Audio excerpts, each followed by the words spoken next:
Bien, lo adelantamos ya. Nos acompaña Luis Vivanco, abogado de Nicanor Boluarte. Ha tenido la gentileza de concedernos la primera entrevista luego de este fallo judicial. ¿Cómo está? Buenas noches. Gracias por acompañarnos. Buenas noches, Martín. Muchas gracias. Bueno, ¿dónde está Nicanor Boluarte? Bueno, la verdad es que no lo sé. Eso es algo que no podría responderte. La verdad de las cosas es que yo no tengo contacto con él desde hace un par de días. Si lo supiera, ¿lo diría? La verdad es que hay un tema ahí entre abogado y cliente, ¿no? Y prefiero no saberlo además para evitar pues especulaciones o que se creen pues de repente articulaciones de encubrimiento y esa serie de cosas que no corresponden, ¿no? ¿Le recomendaría a usted, dado que entiendo aún no es su abogado, que se entregue a la justicia? Mire, la verdad de las cosas es que conforme a mi práctica yo no puedo condicionar ni recomendar una cosa u otra. Creo que cada cliente tiene que tomar su decisión y eso se respeta. Lo que sí es que se deben poner pues sobre la mesa las opciones, las consecuencias o eventuales consecuencias y la decisión es absolutamente libre por parte del cliente, que es lo que ha pasado en este caso y yo lo respeto. Usted señaló varias veces en diversos medios, incluso aquí en RPP, que garantizaba Nicanor Boluarte, no importara cuál fuera el fallo, él lo iba a aceptar y lo iba a acatar. ¿Qué pasó? Han pasado varias cosas en el camino. Estamos frente a una decisión que es absolutamente arbitraria y que tiene claros tintes políticos. Y hay una serie de indicios que rodean esta decisión que sustentan lo que estoy yo expresando. ¿Cómo cuáles, doctor? Por ejemplo, empecemos por la no aplicación de la Ley 32-108. Sobre la base del velo del control difuso, que es una aplicación, que es una potestad constitucionalmente legítima, digo, sobre la base de este velo, lo que se ha hecho es no aplicar una ley utilizando argumentos políticos. Y mira tú, conforme a la argumentación que hemos visto hace 2 días, el juez cuestiona, por ejemplo, el procedimiento parlamentario. Esta ley fue dada a través de un procedimiento parlamentario que no es correcto. La Presidenta de la República no observó la ley. Eso es político. ¿Por qué el juez tendría que cuestionar una atribución legítima de la Presidenta de la República? Si la Presidenta observa o no observa, ella tendrá sus razones y corresponde al ámbito estrictamente político de sus funciones. Pero al margen de esa consideración, ¿no es potestad de un juez, aplicando el control difuso, el no guiarse por esta norma? Nos referimos a la modificatoria, a la llamada Ley de Crimen Organizado, sino más bien por la original, antes del cambio congresal. El juez tiene que aplicar, la regla es que el juez aplica la ley más favorable al reo. Esa es la ley, ya sea de manera retroactiva, ya sea de manera ultraactiva, ya sea una ley anterior, una ley intermedia, siempre se aplica la ley más favorable al reo. Pero en ese caso, doctor, el control difuso le puede permitir a él aplicar una ley que considera que es constitucional, en cambio otra que tal vez no lo es o no se ajusta a las convenciones firmadas por nuestro país. El control difuso tiene sentido cuando tú tienes una norma que impide que se pueda aplicar la Constitución. Cuando hay una colisión frontal con la Constitución, cuando se restringe el ejercicio de un derecho fundamental. Y eso no sucede en este caso. ¿Qué es lo que ha pasado en este caso? Se han cambiado los parámetros del delito de organización criminal. Es decir, es como que yo dijera, ¿no? El día de hoy el homicidio en este país tiene 4 años. Mañana decidimos que ya no va a ser de 4 años, va a ser de 5 años. Y un juez dice, no pueden ser 5 años. Imposible. Entonces, como yo no estoy de acuerdo que sean 5 años, no voy a aplicar esa norma. ¿Considera en ese sentido que ha prevaricado entonces el juez Richard Concepción Carhuancho? Decir que ha prevaricado ya es un exceso y yo creo que debería ser objeto de un juicio más profundo. Lo que sí creo es que no ha aplicado legítimamente el control difuso como potestad constitucional y sobre la base de ese título se ha decidido no aplicar una norma por una cuestión política. Ahora, ya es cierto también que desde hace varias semanas, no es novedad en este juicio, el juez Richard Concepción Carhuancho había mencionado o se entendía que iba a aplicar este control difuso. y que no iba a guiarse por la norma modificada por el Parlamento. Tampoco es tanta la novedad de que ahora lo haya mencionado. Y ya entonces usted había señalado, a nombre de su cliente, que él iba a acatar esta disposición. Pero da la impresión que solamente se acatan estas resoluciones cuando son favorables, pero cuando se vislumbra que no lo van a hacer, ahí es donde ya uno decide no acatarla. Mira tú que mi patrocinado ya ha pasado por una detención preliminar y ha estado detenido varios días. Independientemente de eso, él ha seguido sometiéndose al proceso. No se ha fugado, ha concurrido, ha señalado una defensa, etc. Yo preferiría, ¿no? Antes de sentenciar que él no se va a someter a la decisión del Poder Judicial, preferiría esperar la apelación. Preferiría yo esperar que este auto de prisión preventiva sea revisado por una Corte Superior y sobre la base de esa revisión, ¿no es cierto?, confirmado que sea, entonces podríamos ya nosotros cuestionar que el señor Nicanor Boluarte no se presente a la justicia. ¿Se mantendrá entonces prófugo de la misma hasta que se resuelva la apelación? A ver, yo también diría que habría que tomar con calma, ¿no?, el término de prófugo. Es correcto, es correcto. O sea, es correcto, digamos, a la luz pues, del significado que tiene, ¿no es cierto? Quien rehuye la justicia es un prófugo. Está en el diccionario, no lo digo yo, pero en este caso yo sí preferiría, digamos, esperar ese calificativo a que la decisión sea firme. Y esta decisión no es firme porque está apelada y tendrá que ser revisada. Y yo entiendo que él no se va a someter a esta decisión porque considera pues, que es una decisión absolutamente arbitraria. Y en ese contexto no la va a aceptar. Si la apelación, pongamos en ese escenario, tampoco le fuera favorable, ¿no se sometería tampoco a esa decisión? Eso es algo que tendría que responder él.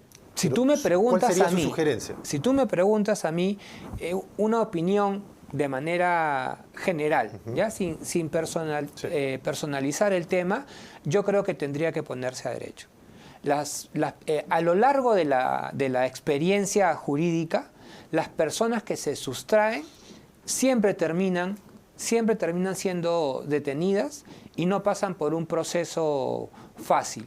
Mira, el último ejemplo quizás sea el de Fray Vázquez Castillo, ex sobrino del presidente Castillo, que estuvo, ¿no?, fugado, sustraído mucho tiempo y en las circunstancias en las que él se entrega o se pone a derecho no fueron las mejores, no la ha pasado bien. Esa es su sugerencia.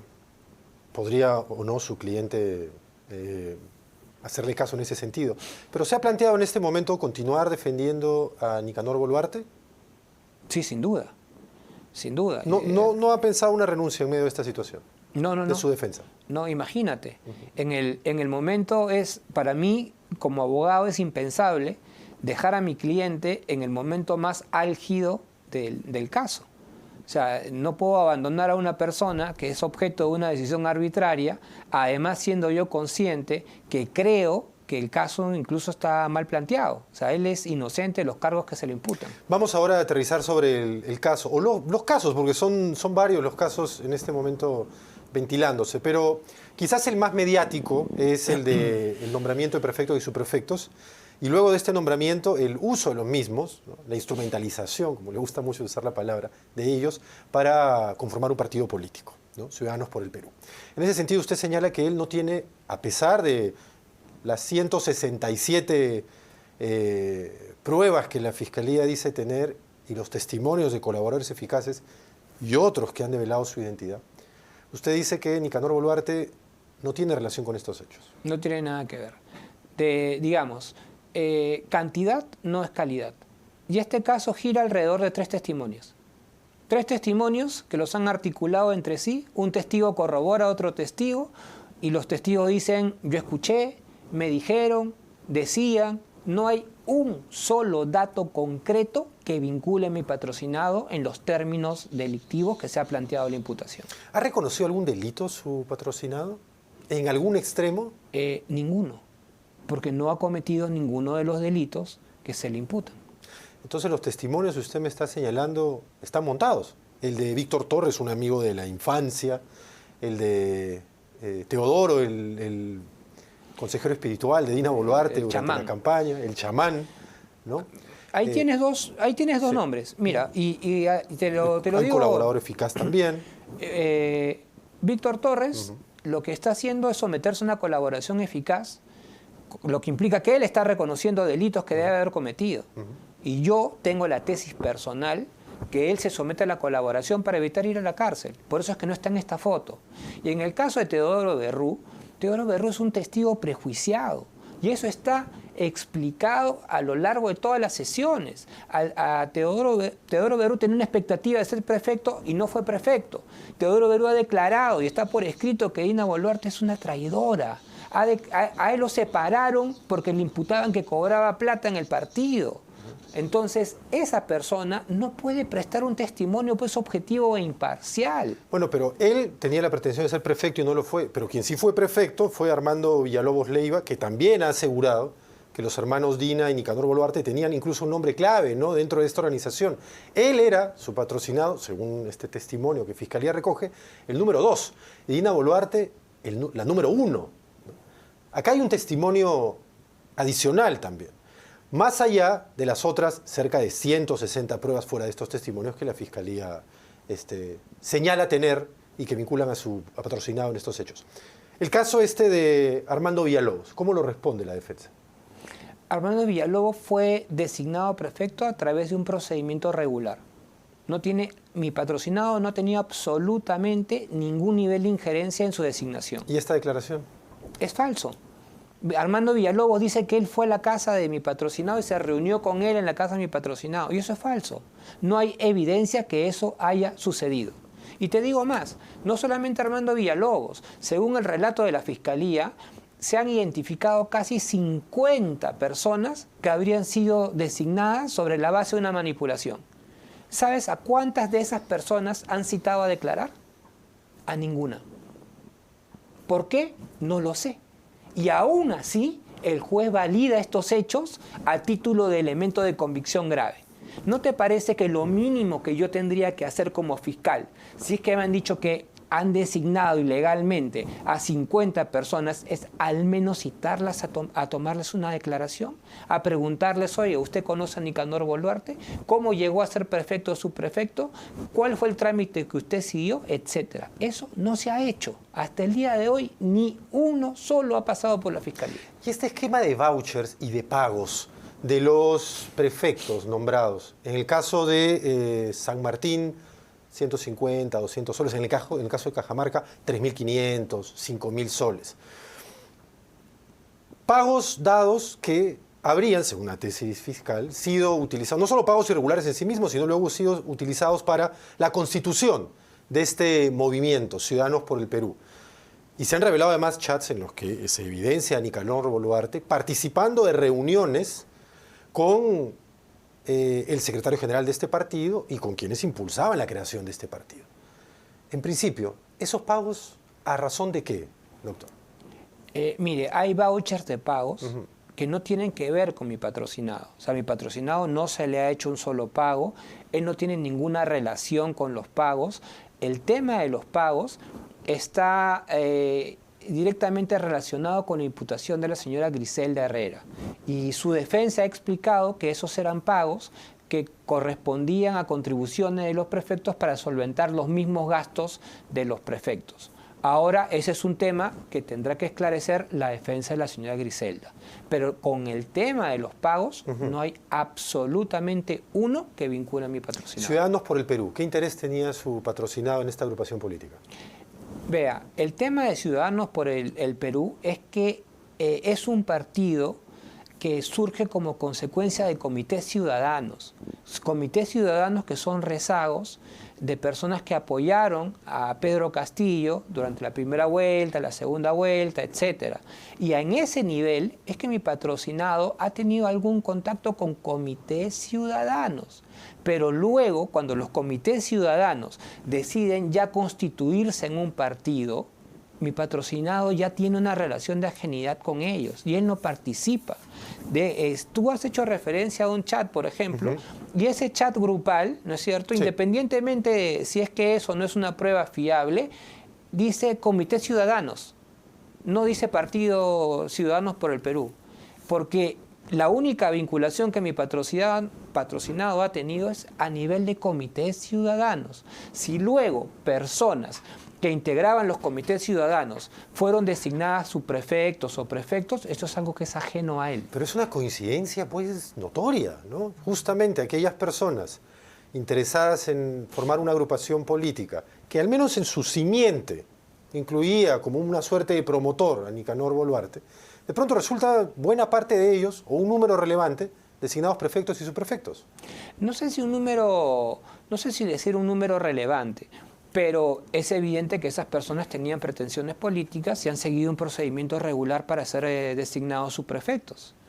No hay una interferencia, digamos, más allá. En el caso de los prefectos, quien se encarga del nombramiento es la señora Presidente con el Ministro del Interior, y en el caso de los subprefectos, las propuestas vienen a través de los prefectos. Entonces mi patrocinado no tiene nada que hacer ahí. Sobre el caso este del que se hizo pública una frase que se atribuye a su patrocinado, de este CB va a llegar hasta Palacio, ¿no? Porque no solamente estamos hablando aquí del caso de prefectos y subprefectos, hay el caso de los nombramientos en el IPD, en Provías, el caso de Víctor Torres y sus trabajos para Caliwarma, cuando Dina Boluarte era la ministra del MIDIS. No solamente es el caso de los prefectos, hablamos de varios casos que son aquí los que revisa el juez Richard Concepción Carhuancho. En ninguno de ellos usted admite participación alguna de su patrocinado. En ninguno. En el caso Provías, por ejemplo, el mismo juez ha dicho que no hay elementos que vinculen a mi patrocinado. Y en el caso del IPD, lo único que existe es el testimonio de Víctor Torres, que dice que le dio el currículum del señor Marchán a mi patrocinado. Y de eso no hay evidencia. Bueno, Víctor Torres es amigo de la infancia. Sí, por supuesto. Él es un huayqui de verdad. Él es un huayqui desde Apurímac. Lo conoce de toda la vida. Eso Pero es verdad. ¿por qué voltearse de esa manera? Usted considera que es porque quiere salvar el pellejo. Y esa es la justificación de sus testimonios, según usted. Como es una tesis personal, ¿no? El señor es colaborador no porque quiera pues contribuir con la justicia. El señor es colaborador porque debe haber cometido una serie de delitos y la única forma de evitar una prisión preventiva o disminuir una sanción es articular este relato que no se va a llegar a corroborar. Es posible, entiendo que tal vez diga que no por lo que me está respondiendo, pero de pronto Nicanor Boluarte, si ha sido testigo de algún hecho ilícito, ¿es posible que colabore en ese sentido con la justicia? ¿Podría aplicar una suerte de colaboración?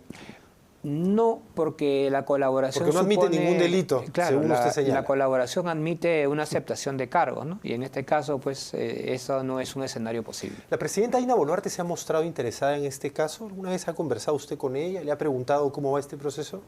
No, pero tendría pues un interés legítimo, ¿no? El problema pues es que más allá de ser hermana es presidenta, ¿no? Entonces ahí es que no parecía ser un problema ello, ¿no? Para la tesis fiscal, al contrario, que Dina Boluarte sea la presidenta de la República es lo que parece haberle abierto las puertas a Nicanor Boluarte en el aparato estatal. Imagínate si para la Fiscalía el hecho de que ellos dos sean hermanos ya genera un problema y una imputación criminal.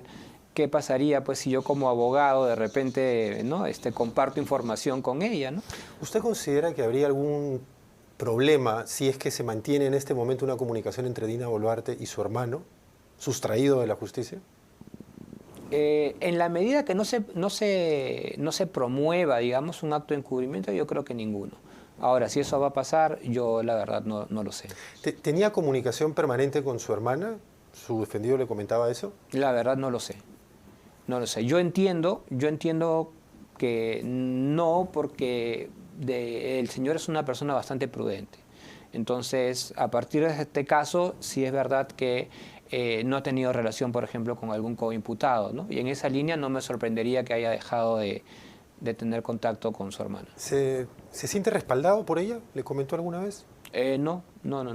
Yo le comento porque hemos confirmado aquí en RPP que inteligencia de la policía, cuando ya se vislumbraba que este fallo iba a ser desfavorable y se iba a dictar la prisión preventiva, no recibió orden alguna, siquiera de tener claro el movimiento de Nicanor Boluarte, al menos como para evitar una posible fuga, ¿no?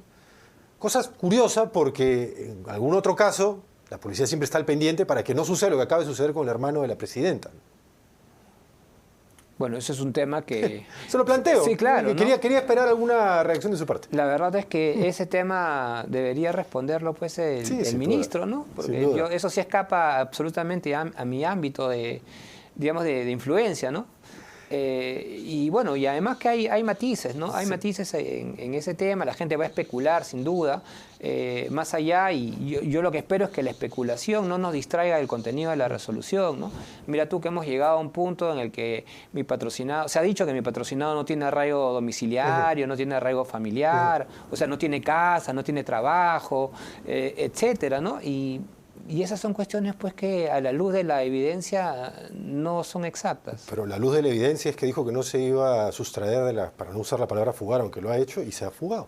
Entonces, digamos, al contrario, su actitud le ha dado la razón a las sospechas sobre que había peligro procesal en su caso.